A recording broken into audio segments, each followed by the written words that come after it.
60 miles south of Baghdad, two F-15Cs cut through the Mesopotamian sky. OPEC flight, led by Captain J. Opie Denning, patrolled a moving combat air patrol sector. The U.S. Air Force controlled their aircraft, called out an unidentified contact to the east of the bullseye point at about 80 miles. Captain Denning, a U.S. Air Force weapons school officer, knew what to do. He placed wingman Captain Dean Coma Powell on his left side and punched it through the sky. As they moved, nearing supersonic speed, the pilots secured electronic identification, friend or foe, in preparation for clearance to fire. For their part, the Iraqis at the Al-Amara air defense bunker knew the score. Standing and working in the rubble of their bombed-out and hastily reconstructed complex, the men wasted no time. They knew the score and ordered the flights of MiG-23s to initiate a defensive split. As the supporting EC-130, a compass call aircraft, jammed Saddam's MiGs, the race was on. With the MiGs cut off from Al-Amara's guidance, the blue team's F-15s had precious little time. The Eagles had to meet the MiGs before the MiG-23 floggers crossed into the forbidden airspace of Iran, an area that Saddam had designated as a refuge for what remained of his air force. As the MiGs made a defensive turn north, little did they realize that their fates were already sealed. The MiGs didn't realize up to date that their obsolete radar warning systems weren't able to detect the F-15's acquisition signals. From 15,000 feet and slightly supersonic, Captain Denning locked on and fired his AIM-7 Sparrow missile. The missile quickly arced across the distance between the Eagle and the MiG-23 flogger, and at this point, this was probably the phase where the doomed MiG pilot began to realize the true scale of his predicament. The flogger turned as hard as they could manage into the F-15s, pulling about 3 times the force of gravity in the process. It wasn't enough. Captain Denny selected his short-range Sidewinder missile and fired. While this was the first time Captains Opie and Coma shot down MiG-23s, it was not the first time they fought the Soviet aircraft in the air. You see, the foundation of this air battle began long before the combat of the Gulf War. This story begins in the unfriendly skies of a place far away, both in constitution and distance and nature, from the aerial battles of Iraq. The story starts in the unfriendly skies of a nation that was once called on the map North Vietnam. Initially entering the theater in 1965, the U.S. Air Force placed high confidence in air-to-air missiles. Based on projections of a World War III engagement with the Warsaw Pact/Soviet Union, that confidence was bolstered by early victories against the North Vietnamese MiG-17s in the summer of 1965. The North Vietnamese, unfamiliar with the technical advances and capabilities of the Sparrow missile, found out the hard way what it could do when the initial deployment of the F-4C Phantom II was initiated in 1965. But, funny enough, human beings in life-or-death struggles have a habit of adapting. Suddenly, the drawbacks of going to war with fragile missiles and crews untrained in close-in aircraft dogfighting surfaced with a vengeance. In Vietnam, the first time a U.S. pilot saw a Soviet-built MiG was when they encountered them over combat. Trying to figure out how to fight a nimble, hard-to-see jet on the fly with little to no practical training beforehand is not a recipe for sustained success. To quote from Red Baron 1 feedback, this is from a air combat compendium put together by the Weapon Systems Evaluation Group in the 1970s, and I quote from Blue 3 in the engagement in question: because of the lack of air combat training at the time of the event, he did not know how to maneuver the F-4 as well as he could later after some experience. Meanwhile, across the Soviet Union, they grappled with their own aviation problems. In designing a successor to the well-renowned MiG-21, the Soviet Frontal Aviation Branch sought an aircraft with higher speed, greater range, and longer weapons capability in combination with shorter takeoff and landing distances.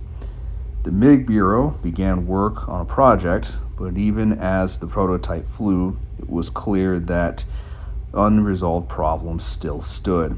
The MiG-23 fuselage prototype, called the Faithless by NATO, featured lift engines in the middle. While that did reduce the takeoff and landing distances, the addition of the lift engines also cut fuel range and presented controllability hazards at low speed.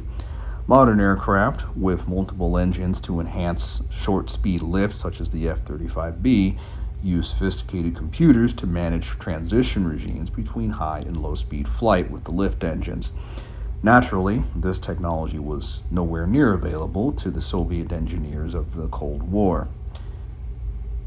Finally, the Soviets realized that the lift fans was not a viable option for an airplane that needed to operate in fields, as among other not-aforementioned issues, the lift fans had a habit of sucking up dirt and debris, which essentially removed the entire point of the whole exercise. Unexpectedly, a solution to this predicament emerged from an unexpected area. After the General Dynamics F-111 first flew in 1964, the Soviet Union's engineer realized that there was potentially a solution to be found in the swing wing design. Initially, the Soviet engineering establishment had ruled that out as too technically risky, but after having seen the imperialists manage to solve the problems, the Soviets were confident that their communist People's Republic daring do would certainly achieve the same goal. After studying intensively the F-111 at various air shows, the Soviet engineers went back to the drawing board and restarted development of the MiG-23 into a swing wing design, which became the final configuration of the MiG-23 fighter. Between 1967 and 1973, a quantity of problems were found and resolved by the Soviet Frontal Aviation and Miloyan and Gurevich development teams. Control problems at low speed prompted changes to the wing design and adding a dogtooth, and cracks in the wing box were found and resolved in later MiG-23 production batches. Finally, the Sapphire radar was refined with new and improved look-down, shoot-down capability, enhancing the MiG-23's repertoire as a high-speed interceptor. The MiG-23M variant was cleared for service in 1974, with the derivative MiG-23MS export variant provided to the ally Egypt in the same year. The year 1974 also found a certain fella named Robert Zettle facing a choice to make for what he would do with the rest of his life. Robert, a man who would later be named Z-Man in his future incarnation as a government employee of the U.S. Air Force, was talking with his guidance counselor and wondering what he should do with his life.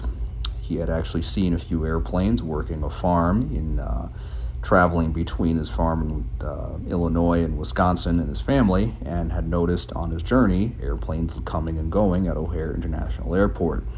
So Zettle had determined that he was going to try to be a pilot, at which point his guidance counselor quite properly recalled that Zettle's B- average was probably not good enough to get him across the finish line for entry into any of the service academies, meaning the Air Force or Navy service academies, that would lead to him having an aviation career. At which point, Zettle put aside the entire notion and went on about his life as a teenager until his brother brought in a Civil Air Patrol pamphlet from the mailbox. Acting on a whim, Zettle looked at the document and found a notation about Air Force ROTC, filled out the little 5x8 card, put it in the mailbox, and sent it back. 6 to 8 weeks later, he was now on his way to going to school on an ROTC scholarship. And at that point, Robert Zettle's future was set in place. March of 1977, Z-Man Zettle entered active duty. In 1978, he had graduated from advanced pilot training as a fighter pilot. In 1980, Z-Man Zettle would then fly F-4Es out of Osan Air Base in a dedicated air-to-air role. Having liked the air-to-air mission, he had turned down an opportunity to fast-track his Air Force career at Fighter Weapons School to become an Aggressor pilot, flying the little and nimble F-5. In 1982, he found him as a member of an Aggressor squadron at Clark Air Force Base. At this point in time, the U.S. Air Force had multiple Aggressor squadrons, and what they would do is they would travel across the various Air Force bases in that region and present themselves as targets and training opportunities for the active duty Air Force pilots in that area. And so the Aggressors kind of had a bit of a roadshow dynamic where they would go from to and fro and present themselves to these bases. And in the process of doing that, the Aggressors would develop quite a deep social network because they would, of course, interact with all these pilots in various parts of their region.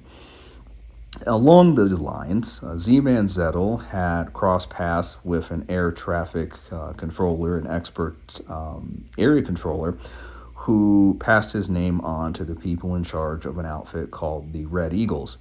Now, the Red Eagles were known to the Aggressors. In fact, the Aggressors were briefed on the existence of the Red Eagles, but details on how to join such an amazing unit weren't passed on. And Z-Man figured at this point that the best of the best of the best for the people that got to do that job, and he didn't consider himself on that list. Fortunately for Z-Man and for history, the people in charge of the 4477th saw different. And in fact, one of the controllers that Z-Man had bumped into during his time in the Aggressors passed on Robert Zettle's name to the 4477th TES commander at the time, George D2 Jenin.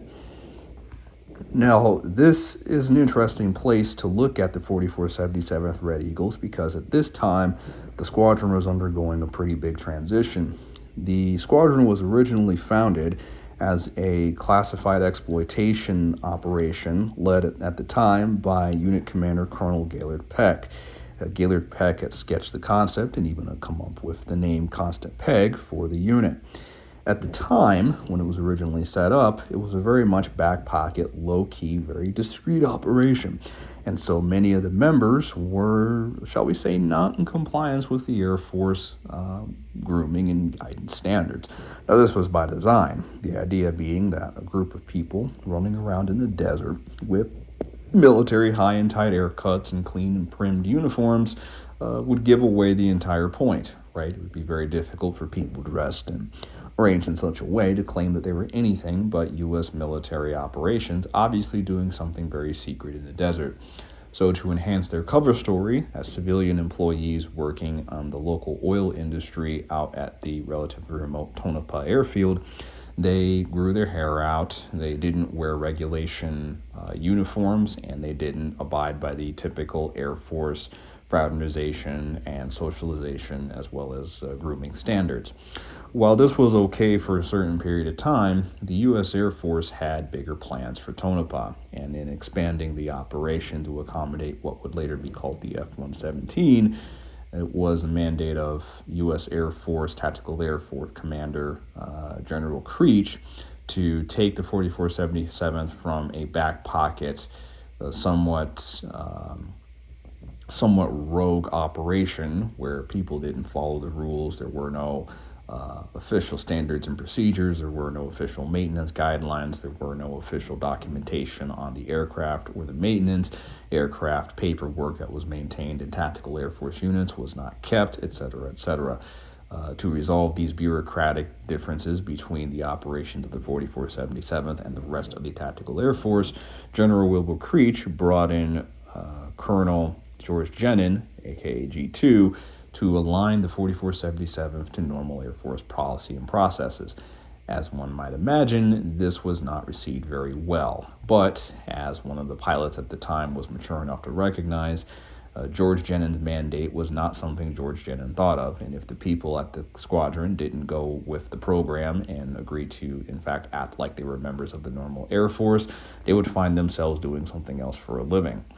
So it is at this point that the 4477 was being essentially repivoted to a standard Air Force operational unit with standard Air Force operational protocols, documentation, and so forth, when Z-Man Zettle was brought in to join the squadron. Initially, Z-Man was interviewed at Nellis, but they didn't give him a timeline on when they would join. So they essentially told him at the end of the initial interview that, don't call us, we'll call you.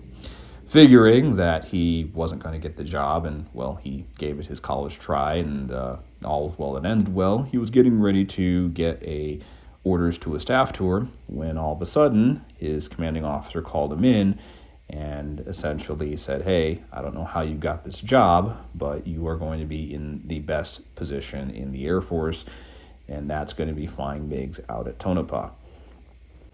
In Zettle's time at the 4477, he qualified in the MiG-21 and the MiG-23. The version flown was the MiG-23MS, once again an export version that used the older MiG-21's radar and was equipped to shoot the Soviet first-generation AIM-9B clones called the R-3. To say that this handicapped the aircraft is an understatement. The closest example that we could sue here would be like taking a Lamborghini sports car and then changing the engine with a tractor motor. The Soviets would normally do this to their MiGs to, of course, prevent the latest technology they had from falling into unfriendly hands for exploitation, but this approach of handicapping their exports did not pan out well for them in the long run, and they still lost their best and brightest aircraft from time to time, as the example of Viktor Belenko's defection in the MiG-25 shows. Returning to the events in the desert, Z-Man found three primary issues with the MiG-23s as they flew them out of Tonopah. First, due to unstable aerodynamics of the aircraft, the MiG-23 was limited to 4 Gs in turns. Now, for a fighter jet, this is an extraordinarily conservative performance parameter. Nowadays, MiG-29s and F-16s can sustain at 9 Gs a pull, which is enough of an energy maneuver that, in fact, pilots can be injured over the long term if they do this too often. The MiG-23 could only manage about half of that at best safely. And in 4 Gs, even at the time, it would have made the MiG-23 inferior to just about everything else out there, including the F-4 Phantom II and the Mirage 3. The second issue that Z-Man called out on the airplane was the way the engine was mounted. And this was also echoed by one of the analysts named Coyle, who worked in consultation with the 4477 Test and Evaluation Squadron. If the MiG-23 entered an out-of-control state and spun, the engine would detach from the aft body of the airplane. The turbine blade, this would contact the engine case, and at thousands of revolutions per minute, the turbine would destroy itself and then go down the back of the engine to ruin the rest of the motor, leaving the pilot with mere minutes to regain control of the spinning MiG-23 and move the wings forward in order to enable a safe low-speed landing. The pilot would have to put the wings forward with an emergency extension system that only had a limited amount of time to function once the engine was destroyed or shut down. And then they would have to guide this MiG-23 with no engine into a safe dead stick landing, which was a very precarious thing because the MiG-23's aerodynamics with the wings forward were touchy to say the least. And that was due to a center of lift, center of gravity difference that made the MiG-23 very unstable in certain aerial regimes, such, ironically, as a landing. The third issue, especially in dogfighting, was the cockpit visibility. As an interceptor, the airplane was designed to be streamlined to enable high speed. The cost is that the cockpit is set very high relative to the body, so the pilot is not able to see very well outside of the low-set seat, which makes engaging in a dogfight of the MiG-23 to be a relatively unfulfilling experience in the airplane. But one point that Z-Man was very clear to share about it was the speed. A MiG-23 could fly above Mach 2.2, and Z-Man theoretically could have gone faster, but airspace restrictions and respect for his own personal safety meant he traveled no faster.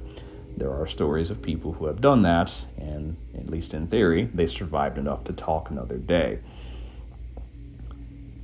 So the MiG-23 at full power, entering and leaving a flight at over 1,400 miles an hour, brought a very powerful training tool to the U.S. Air Force and to F-15 and F-4 pilots who engaged it. While again the MiG-23 was not suited for close-in maneuvering dogfights, it could very well be a deadly adversary with a competent ground control interceptor, placing the airplane in a good 6 o'clock position. We should note historically that quite a few U.S. Air Force F-4s were lost in Southeast Asia to the much slower MiG-21s doing this very tactic. The MiG-23, employed in a hit-and-run high-speed GCI intercept attack, could be a very dangerous opponent indeed, and it was in fact this concern that was pointed out in 4477 Test and Evaluation Squadron analysis of radar tapes over eastern Germany. Now, one engagement that we'll share, which probably involved the actual MiG-23 Article 25 that is shown in this model, consisted of Z-Man almost getting a gun kill on an unaware F-15 Blue Air pilot. As Z-Man Zettle tells the story, the pilot lost situational awareness of where his MiG-23 was, and heading into an aft ambush from deep in 6 o'clock, the MiG-23 with Z-Man behind the stick was almost in a position to get a snapshot gun kill on the F-15. The Blue Air F-15 pilot then called bingo at a very strategic moment in this fight, probably to avoid further embarrassment at his squadron bar. U.S. Air Force F-15s shot down 34 Iraqi aircraft with 0 direct losses in Gulf War engagement. 8 of these kills were MiG-23s or MiG-27s, and 6 of them were accomplished using the AIM-7 Sparrow. We don't know the win-loss rate of these F-15s against the Red Eagles MiG-23s, and that's the point. By flying against the best stick jockeys in the U.S. Air Force roster, these F-15 crews were very prepared for anything Saddam Hussein's military could throw at them over the skies of Iraq. A 34-0 kill statistic blows the doors off of the best Vietnam record of the F-4 Phantom II, which had posted a 3-1 at best advantage over the North Vietnamese Air Force MiGs. But the real legacy of the 4477th is of the pilots and navigators and air crew, not just in the F-15s, but in the other coalition aircraft who participated, who ended the war and reunited with their families instead of being casualties of war or POWs. So with the history laid out, let's talk about HobbyMaster's rendition of the 4477th Test and Evaluation Squadron MiG-23MS Article 25. I'll make a note here that if you want to know the actual article number of a 4477th MiG, you cannot go by the red number that's very prominently on the sides of the airplane. That's commonly known as the Bort number, and as in fashion with the Soviets, the 4477th would change that number relatively frequently.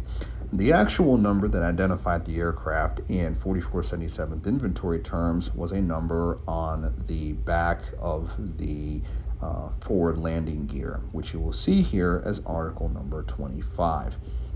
This is an important thing to understand because in Yefim Gordon's book, I believe he erroneously conflates this aircraft with a different one, which HobbyMaster ironically released some years ago. If you want to see my review of that MiG-23, you can go look in my channel. I did that a lot closer to the pandemic about 4 years ago when that first Red Eagles MiG came out in HobbyMaster's collection.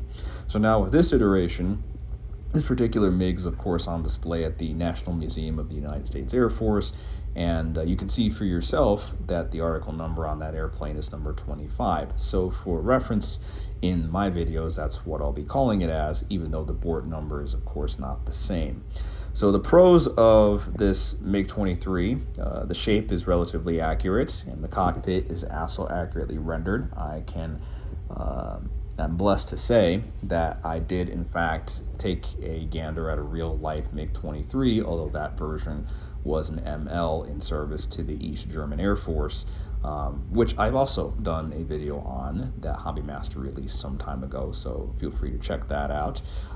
In any event, the shape of the MiG-23 from HobbyMaster is really well done, and the cockpit and the relatively high sills is also modeled pretty nicely. No issues with the shape of the airplane or the general configuration of it. The paint job looks pretty nice with it. It's accurate. It doesn't have the wear on it that the actual airplane does. My understanding is when they took delivery of the MiG-23, the museum went out of their way to not paint it in a pretty kind of fresh out of the factory look. They left it exactly as it was at the last more or less the last time it flew in service to the 4477th, as I understand it. So many of the parts of the article in the museum, they have some wear. There's paint chipped off, and there's various bits of metal that are exposed, and it just kind of has this gently worn in look. And I may replicate that in a future project video, which I think would actually make this model look really nice.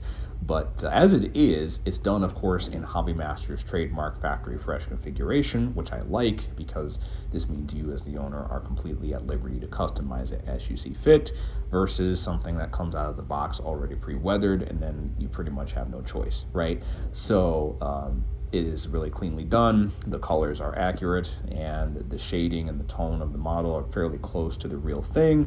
And if I ever have the opportunity to go out and take a look at the actual airplane out in Ohio someday, I'll probably take some footage and post it to the channel. Probably do some side-by-sides maybe of the actual versus the model airplane. So coming back to the aircraft in question, the payload is also really nice. The 4477th didn't really fly with any real world Soviet weapons on them. The goal was, of course, to expose the airplanes to the U.S. Air Force Blue Force, the regular force, and also to expose them to the capabilities. But of course, keeping the actual missiles on the airplane wouldn't really have made that much better. At the time of the Cold War, Soviet block missiles before the R-60 were pretty similar to the American and European equivalents. So there wasn't much point in putting the actual Soviet block missiles on the airplane, especially the BVR ones. The publications are relatively silent on whether the 4477th got any newer build MiG-23s besides these. We do know from the publications that they did have the MiG-23MSs, which probably came from Egypt, among other sources that are, of course, probably still classified. But whether they had MiG-23 MLAs, MLDs, or the like, that is difficult to understand at this point. Also, because there have been people who exported, or I should say imported, various types of MiG-23s after the Cold War ended and the Iron Curtain fell, it's tough to see if maybe those MiG-23 MLs and MLDs and MLAs, the later ones that you see in the museums, are actually part of the 4477th or some other similar unit perhaps, or if they were just brought in by private collectors and donated later. It should be noted here that the MiG-23MS that the 4477th evaluated was not the latest flogger model that was published by the MiG Design Bureau.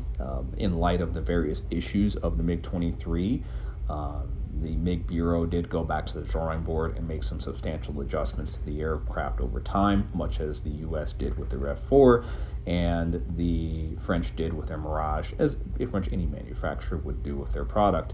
So as time went on, the Soviets lightened the airplane, they changed the engine and the fuel tank configuration, and those led to, among other avionics changes, to the ML version. And then the final flogger development was the MiG-23 MLD, which is a flogger that has a much better radar, much better strengthening, so it can turn much better. The aerodynamics are shaped differently. The nose and the leading edge of the wing gloves are redesigned to help mitigate some of the spin problems that were encountered by previous users of the earlier MiG-23s, like the 4477th.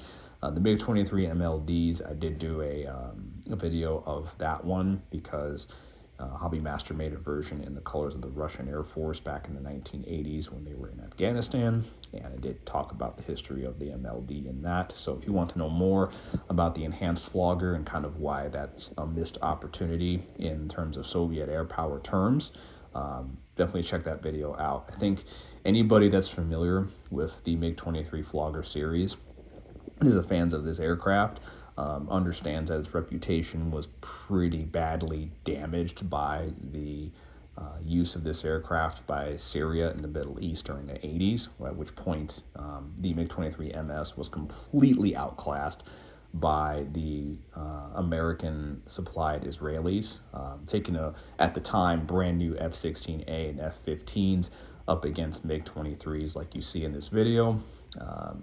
Yeah, that is not a matchup that's going to end well for whoever's flying the MiG, even if the MiG-23 pilots were really good and the Syrians had some structural issues that prevented that from even being a thing at scale. So yeah, this airplane did not get a good reputation, and largely it's because the Soviets had this policy of only exporting second line equipment to their allies, and the US for the most part didn't. And the outcome of that, well, we kind of see that in a historical record, right? The F4, because the U.S. exported the F4 as it came. In fact, certain airplanes like the F4s that were flown by the Israelis were actually better equipped than the ones that the U.S. flew themselves.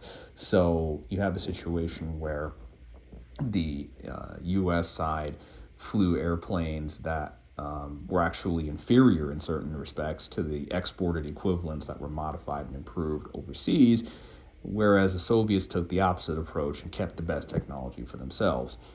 That didn't turn out well in posterity in hindsight, right? So all of this is to say that if you're coming at this review and you're looking at the MiG-23MS and thinking, well, this thing was a piece of junk, yes, it had flaws, but in its own way, it was a very dangerous opponent. And I think, for one, there are a lot of relieved West German and NATO pilots and aircrew who are glad they never had to go up against either this version at scale or the later ML and MLAs, which were flown by the East German and other Warsaw Pact powers. There were over 5,000 of these MiG-23s produced. So in numbers, these airplanes would have been a very formidable threat indeed.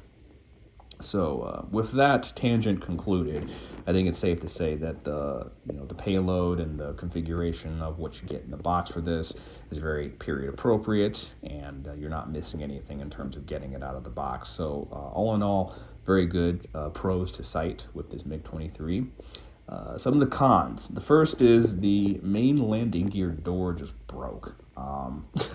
This is the first time I've seen this happen with MiG-23 models. My other ones have never had an issue with this.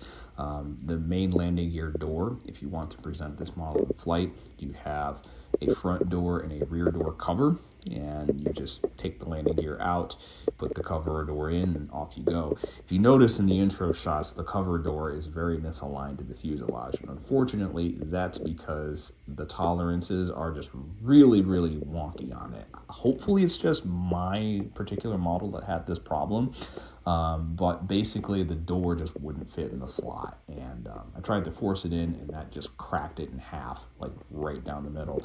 So I had to re-glue it. And while I've super glued it back and it's relatively good to go now, I did have to basically Dremel like 25% of the tab off so I could actually fit it into the model, which should not be something the end user has to do. I mean, the whole logistical point of getting a die-cast model is that you don't have to break out Dremels and glue stuff, right? So that's not a good thing to see. Hopefully it's just a tolerance issue. Those of you who have this model and have bought it or do buy it later on after this video, please come back and comment if this was an issue for you or if it sounds like this wasn't a problem for you. That way we can kind of get some basic sample sizes going on and talk through like whether this was just a one-off issue on mine or if this was a systemic problem on all of them as a whole, and buyers just need to look out for it. The other con that I'll make is that the wings seem to be slightly warped. It didn't detract from my enjoyment of the model, but it looked like maybe the right side like swing wing was a little twisted upward. Again, it's not a major concern for me, but somebody who might be a stickler for presentation accuracy with the wings all the way back might have a problem with this. Again, hopefully this isn't something that was across all of them. Maybe this was just the one off or two off that I have, which is warped, and you know, it's just something that just happened. I just happened to get a bad one, maybe, I don't know. The other flaw, and I'm pretty sure this is applicable to all of them, the engine detail on the MiG-23s is pretty sparse. You just kind of get this plastic back cap, and it's presented in the full afterburner open position, which I don't disagree with, but I feel like with this airplane, because of the size of that massive Tumansky engine in the back, I think this is a model that's a good candidate for having changeable afterburner pedals in the back, kind of like what Caliber and Century Wings does with their F-14s. You can take the back piece off and you can have a full afterburner or non-afterburner for the engine. For this airplane, because of the giant size of the motor, I think it's appropriate to have a afterburner open and afterburner closed kind of setup. The Tumansky engine, this MiG-23, is roughly equivalent to the J75 that was stuffed in the monstrous F105, and those come with different nozzles. So I would think for this one, putting a little nozzle change deal in the back where you can have it full afterburner, take out a nozzle, put the small afterburner would be useful. Hopefully HobbyMaster can introduce that in future releases, kind of like what they did with the changeable engine intakes on the F-15. Really well done there, and I'm glad to see that they're innovating it. So yeah, those are the cons of the model. Again, the cons to me don't really detract much from the model if it's not a systemic thing. If all of them have issues like that, then I would kind of shy away about getting it. But I think, all things considered, from all the ones that I've ordered and reviewed over the years, there's generally, like, out of the over 100 models I have, maybe 2 or 3 of them have had major defects in this area. So I'm thinking in the aggregate, HobbyMaster is probably okay. It's just I happened to get the bad luck of the draw and get the one model that had the warp stuff on it. So let me know in the comments what you think. Hopefully it's just me.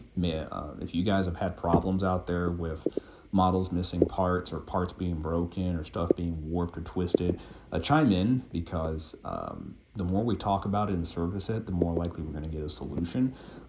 If there isn't a problem and I'm just out here in an echo chamber yakking into the wall, tell me too, because as you might imagine, I don't go to a store and buy 50 of these just to see if they're all built well, right? That would be a nice level of financial and resource commitment to the hobby, but as it is, I'm barely able to keep ahead of the releases and all that. And of course, tariffs and all that sort of thing aren't making the situation clearer. So yeah, that's a topic for a different day, right? So as far as this MiG-23 release goes, I think if you're a fan of the Red Eagles and you're a fan of American combat history, or a fan of the MiG-23 and Soviet bloc aircraft in general, or both, you need to have this in your collection straight up.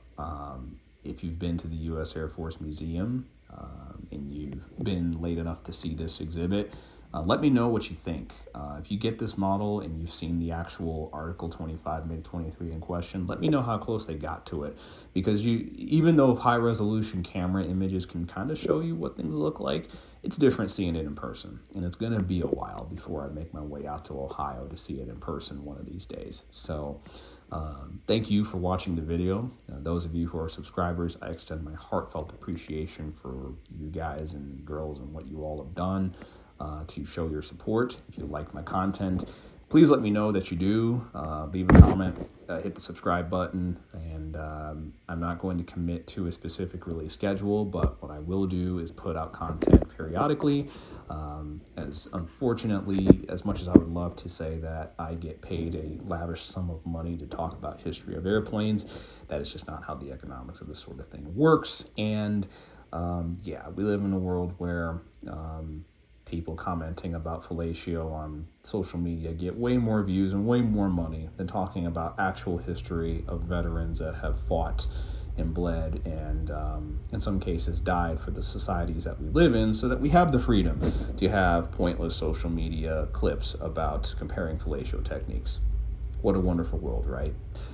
Thanks you all again for tuning in. We'll catch you in the next video.